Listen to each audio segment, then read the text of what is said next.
Bro പറഞ്ഞ പോലെ നമ്മൾ ആ ഒരു M5 സീരീസ് എടുത്തു കഴിഞ്ഞാൽ നല്ല ഡീപ്പ് ഫാൻ ഫോളോയിങ് ഉള്ള മോഡൽസ് ആണ് ഓരോ M5ഉം.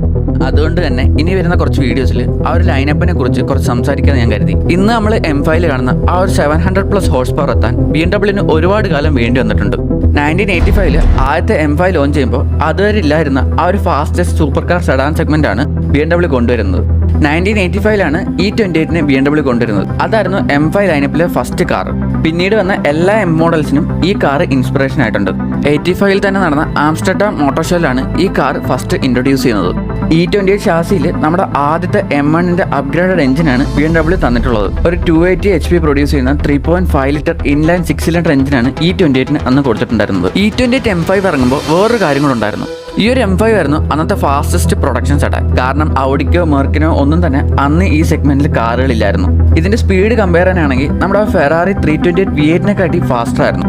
ഏകദേശം 2241 E28 മാത്രമേ BMW അന്ന് ബിൽഡ് ചെയ്തിട്ടുള്ളൂ. അതുകൊണ്ട് തന്നെ ഇന്നൊരു ഹൈ കളക്റ്റബിൾ കാറാണ് ഈ ഒരു E28.